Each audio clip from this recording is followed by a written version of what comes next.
Olá, queridos amigos.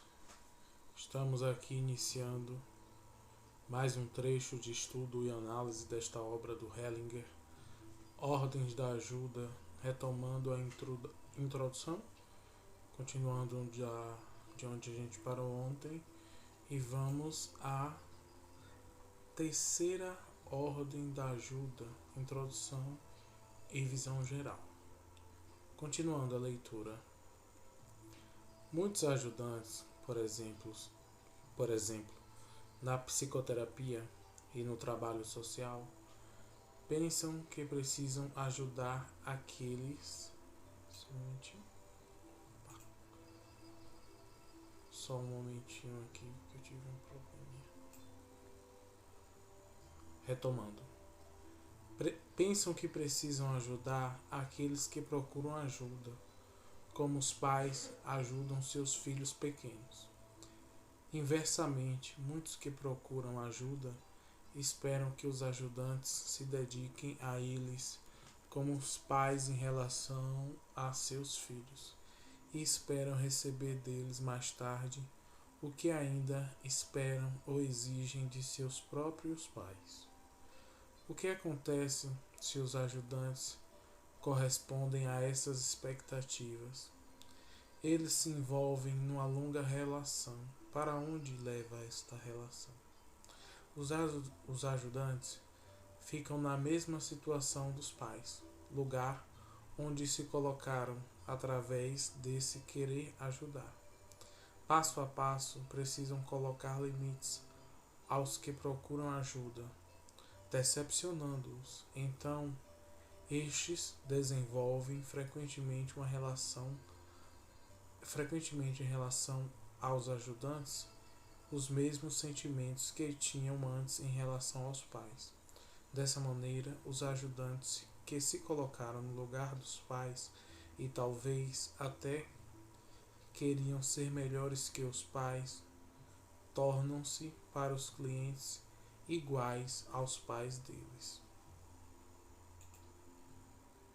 Continuando. Muitos ajudantes permanecem presos na transferência e na contratransferência da criança em relação aos pais, dificultando assim ao cliente a despedida tanto de seus pais quanto deles. Aqui já a gente já pode colocar um adendo, né? Uma breve análise. Nossa, qualquer pessoa que se dedique à ajuda, à orientação, ao auxílio, né, do próximo ou ao atendimento terapêutico, como ele coloca aqui, como o Hellinger coloca, vai perceber muito isso, né? Nossa, o que foi que aconteceu? Eu ajudei determinada pessoa, depois ela me atacou. E muitas vezes o ajudado literalmente ataca por projetar raiva, por projetar mágoa, por projetar rancores que eles têm em suas relações. Então é um pouco daquilo que a gente estava falando ontem. A ajuda boa é aquela ajuda que direciona a pessoa pelo caminho, né? Eu tive uma experiência com uma pessoa que eu estou ajudando e eu sinto que esta pessoa não está confortável em relação a mim.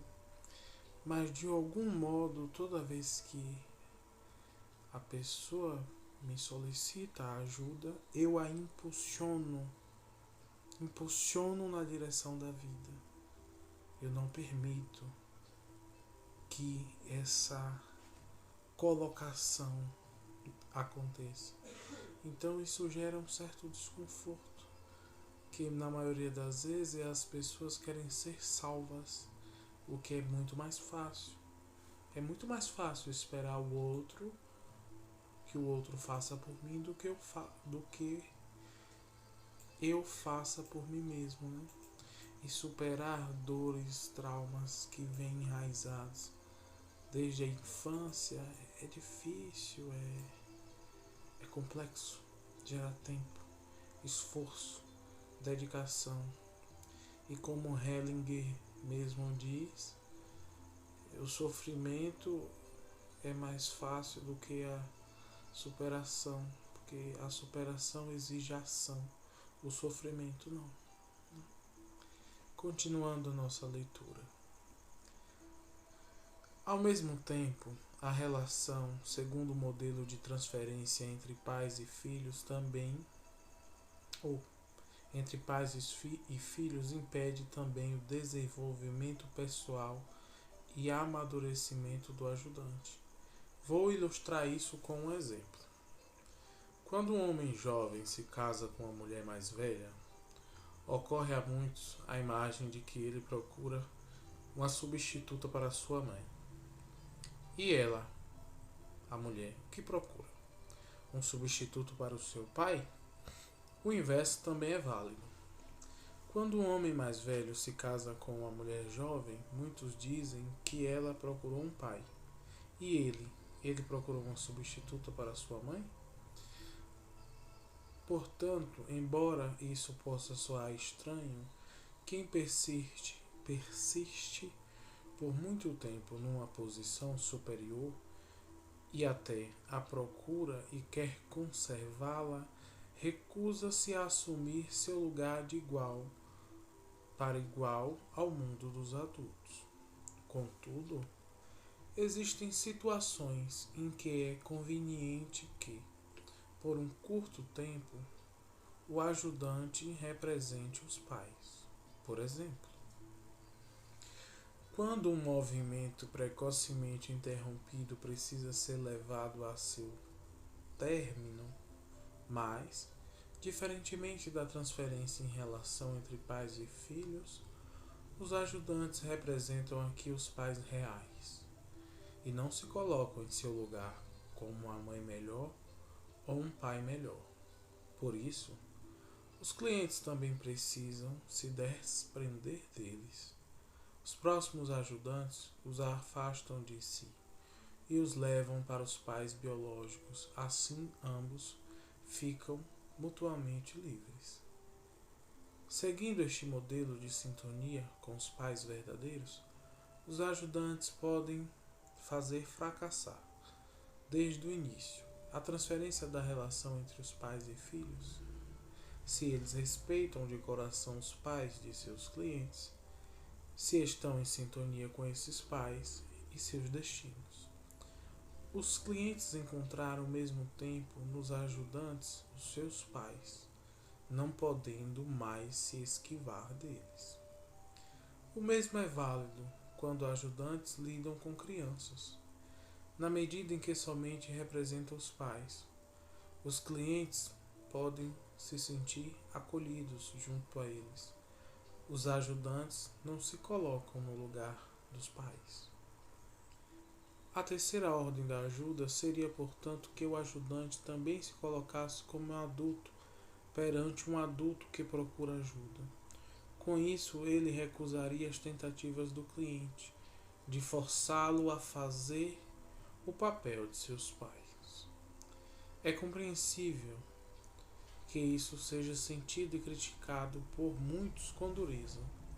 Paradoxalmente, essa dureza é criticada por muitos como arrogância, embora, olhando com exatidão, o ajudante seja muito mais arrogante numa transferência da relação entre pais e filhos.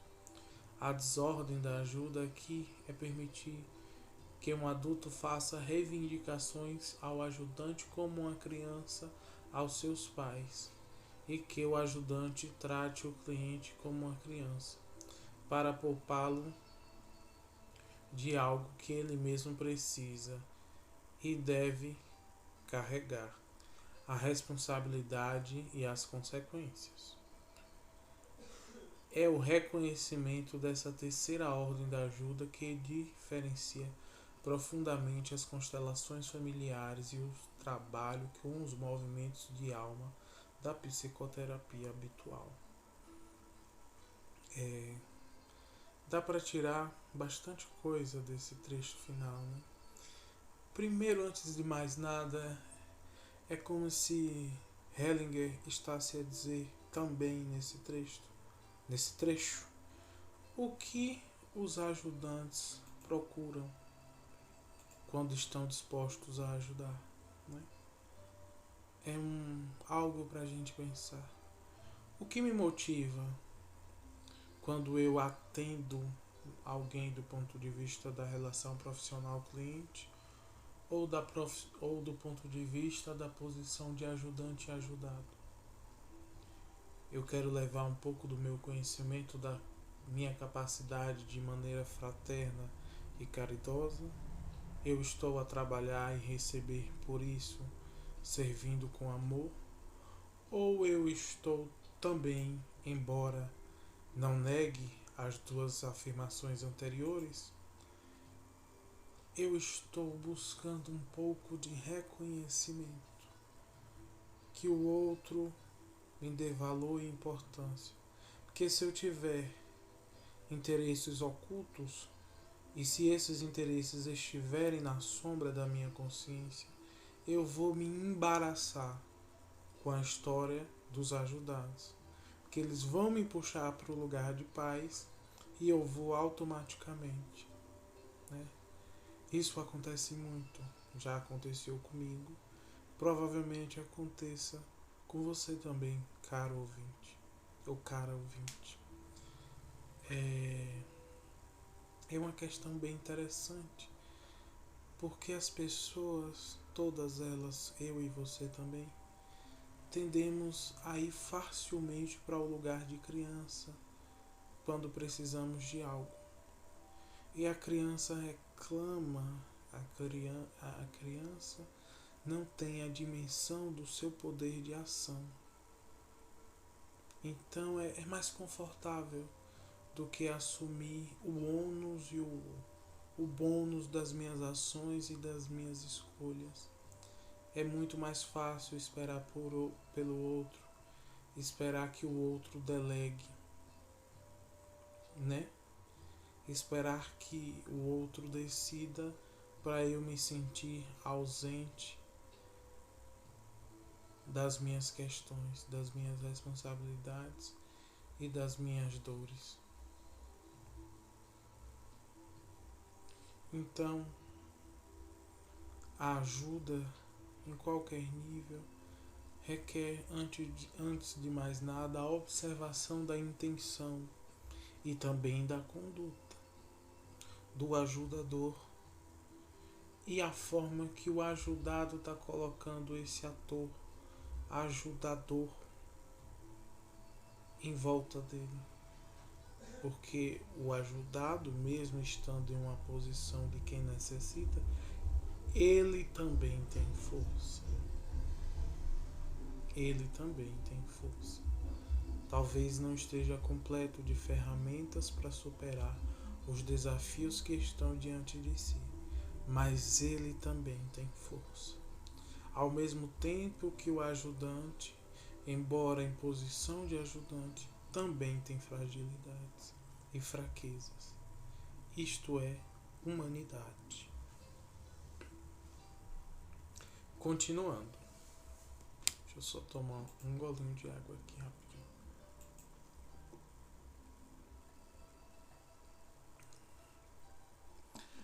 A quarta ordem da ajuda. Sob a influência da psicoterapia clássica, muitos ajudantes frequentemente encaram seu cliente como um indivíduo isolado. Com isso, também ficam facilmente em perigo de uma transferência da relação entre pais e filhos. O indivíduo é parte de uma família.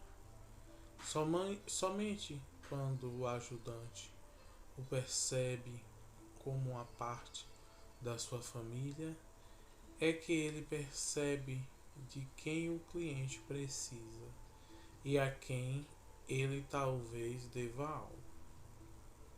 Logo que o ajudante o vê junto com seus pais e ancestrais, e talvez também com o seu parceiro e seus filhos, ele o percebe realmente.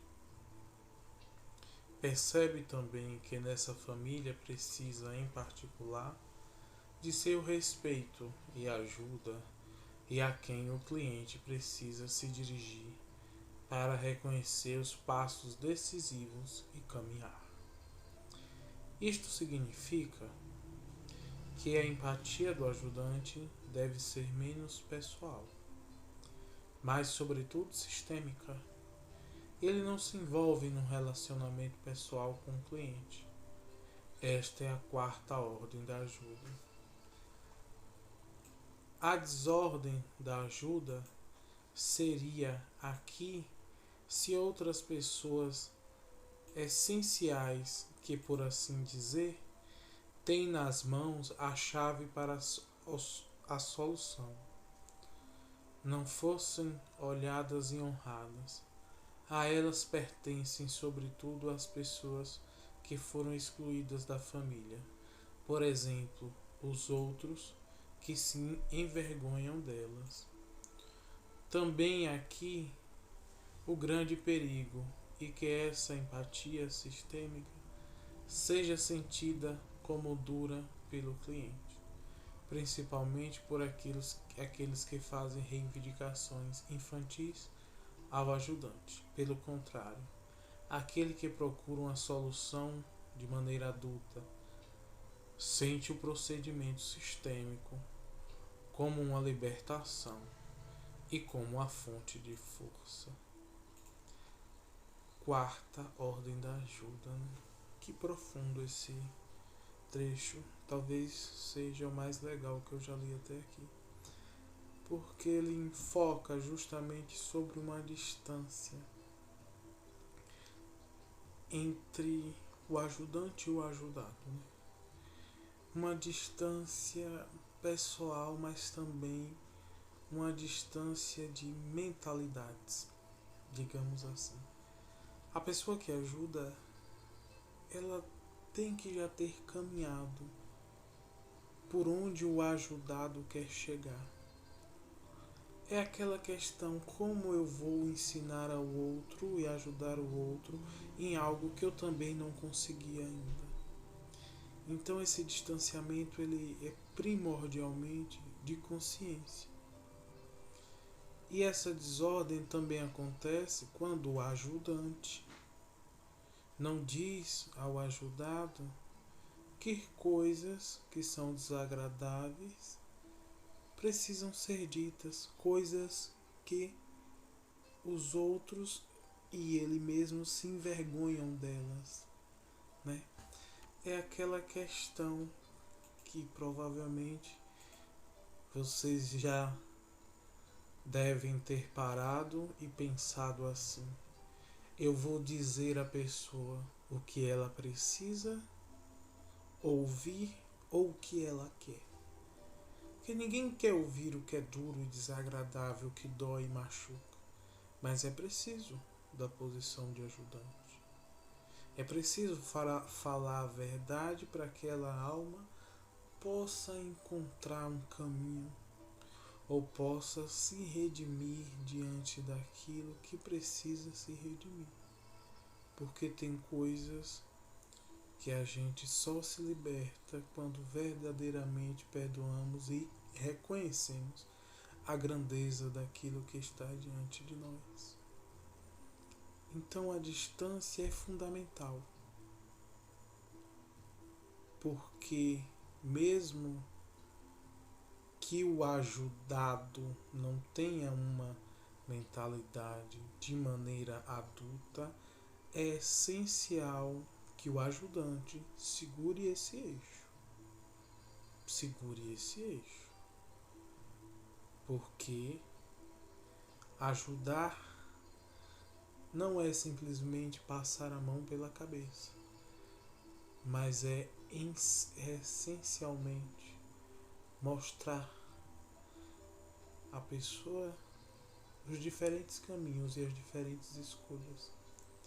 E muitas vezes, provavelmente vocês vão se identificar com isso, a pessoa nos procura para uma ajuda e a gente fala sinceramente, profundamente, às vezes sendo duro o que a pessoa precisa e depois até nos ressentimos e dizemos para nós mesmos: nossa, foi difícil ter que dizer isso àquele ajudado, mas é preciso.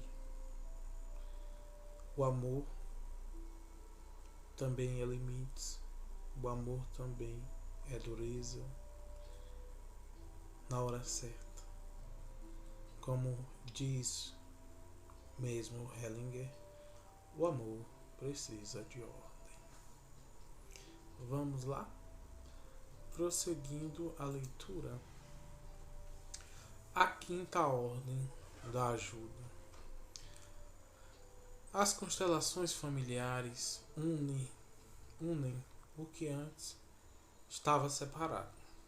Nesse sentido, está a serviço da reconciliação, sobretudo com os pais. O que impede essa reconciliação é a diferenciação entre os bons e maus membros da família, tal como fazem muitos ajudantes, sob a influência de sua própria consciência e sob a influência de uma opinião pública que está presa nesses limites dessa consciência. Por exemplo, um cliente se queixa de seus pais sobre as circunstâncias de sua vida ou sobre seu destino. E quando um ajudante se apropria da visão desse cliente, ele está mais a serviço do conflito e da separação do que da reconciliação. Por isso, só alguém que dá imediatamente um lugar em sua alma na pessoa de quem o cliente se queixa pode ajudar a serviço da reconciliação. Dessa maneira, o ajudante antecipa na sua própria alma o que o cliente ainda precisa realizar. A quinta ordem da ajuda é, portanto, o amor a cada um como ele é. Por mais que ele seja diferente de mim, dessa forma, o ajudante abre-lhe seu coração, tornando-se parte dele. Aquilo que se reconciliou em seu coração também pode se reconciliar no sistema do cliente. A desordem da ajuda seria aqui o julgamento sobre os outros, que geralmente é uma condenação e a indignação moral ligada a isso. Quem realmente ajuda não julga. Quão sábio essas passagens de Hellinger, porque se eu vou ajudar, eu preciso ir de coração aberto. Eu preciso reconhecer que aquilo que eu estou prestando é, antes de mais nada, um serviço, independente da posição, e que eu preciso ser sincero e honesto, assim como eu desejo que o outro seja comigo. Ninguém que busca um caminho de autoconhecimento, que chegou até aqui para escutar, é porque buscou se conhecer a si mesmo, o próprio sistema, a própria família, buscou alguma solução, alguma verdade. Então, como podemos delegar uma falsa verdade e uma convicção tosca para quem busca solução e sinceridade? Precisamos ser sinceros e profundos. E para isso exige o exercício de alma, porque é na alma que se processa a intenção. E por mais que as palavras sejam bonitas, se a intenção não for verdadeira e profunda, isso não terá tanto locus interno. Quem ajuda não julga, como diz o Helling, mas quem ajuda, primeiro, tem que estar em real conciliação com sua própria alma. Porque só aquele que está em processo de conciliação da sua própria alma consegue acolher a dor que há na alma do outro. Consegue olhar com os olhos da humanidade, com os olhos da ajuda, do auxílio e não do julgamento. Continuando, próximo item. A percepção especial. Para agir de acordo com as ordens da ajuda, é necessária uma percepção especial. O que disse sobre as ordens da ajuda não deve ser aplicado de modo rigoroso e metódico. Quem tentar isso, pensa ao invés de perceber. Ele reflete e recorre a experiências anteriores, ao invés de se expor à situação como um todo e dela aprender o essencial. Por isso, essa percepção é tanto direcionada quanto reservada. Nessa percepção, eu me direciono a uma pessoa, entretanto, sem querer algo determinado, a não ser percebê-la interiormente de uma forma abrangente, considerando a próxima ação que deve ser realizada. Essa percepção surge do centramento interno. Nele, o abandono do nível das reflexões, das intenções, das diferenciações e dos meios. Eu me abro para algo que me toca imediatamente, a partir do interior.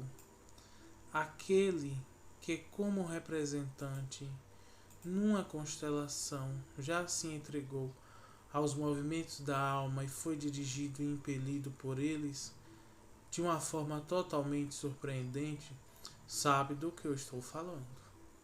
Ele percebeu algo que, para além de suas ideias habituais, torna-o capaz de ter movimentos precisos, imagens internas, vozes interiores e sensações incomuns. E esses movimentos o dirigem, por assim dizer, de fora e simultaneamente de dentro. Perceber e agir convergem aqui. Portanto, essa percepção é menos receptiva e reprodutiva. Ela é produtiva. Leva à ação, amplia e se aprofunda na realização. Normalmente, a ajuda que sobrevém dessa percepção e da curta duração permanece no essencial, mostra o próximo passo, retira-se rápido e deixa o outro imediatamente livre. É uma ajuda de passagem. Nós nos encontramos, damos uma indicação e cada um retorna ao seu próprio caminho. Essa percepção reconhece quando a ajuda é conveniente e quando prejudica, quando desencoraja mais do que promove, quando é mais um alívio da própria necessidade do que servir ao outro, e é modesta. Bem interessante. Nesse caso, nessa percepção especial, ele já traz mais termos relacionados à prática em si, mas algo que me toca em tudo que eu leio nesse último parágrafo, é como se tivesse embutido a palavra impulso.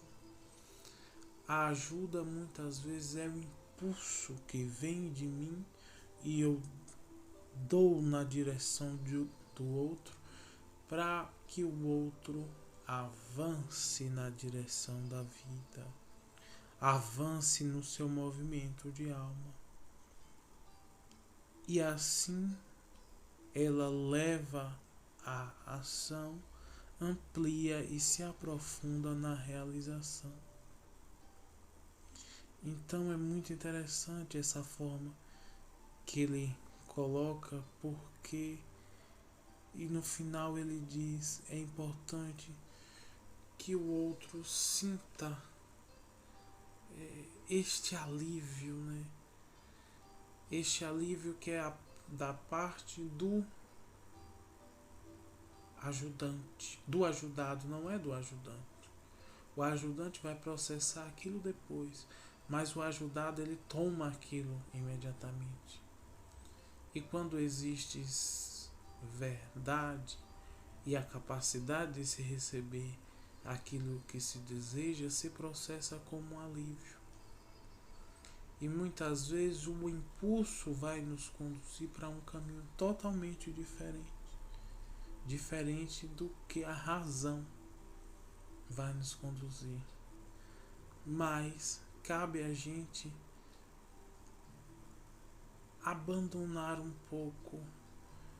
Eu não sei se eu gostaria de pensar do modo de abandonar as reflexões e as intenções, mas aceitar que elas existem, mas deixar ser tocado por algo maior, uma consciência maior, que naquele momento se processa em direção dessa pessoa. Talvez vocês já tenham passado por uma situação, não precisa ser na constelação. A pessoa vem lhe pedir uma ajuda com uma conversa e ela insiste naquela conversa. Mas algo lá no fundo você não entende racionalmente, não entende na sua intuição, mas uma consciência tenta lhe trazer que talvez a história não esteja ali. Você sente profundamente que talvez tenha algo maior por trás daquilo, uma dor maior, um questionamento que ainda está ofusco. E neste impulso de consciência em que nos entregamos àquilo que nos toca, conseguimos também tocar o ajudado e conduzir aquela pessoa para um caminho de liberdade. Muito bacana. E por aqui ficamos. Este é o segundo episódio. No próximo retornaremos desse mesmo capítulo, que é a introdução, no trecho observação, percepção, compreensão, intuição em sintonia. Gratidão a todos, uma ótima noite, até o próximo episódio.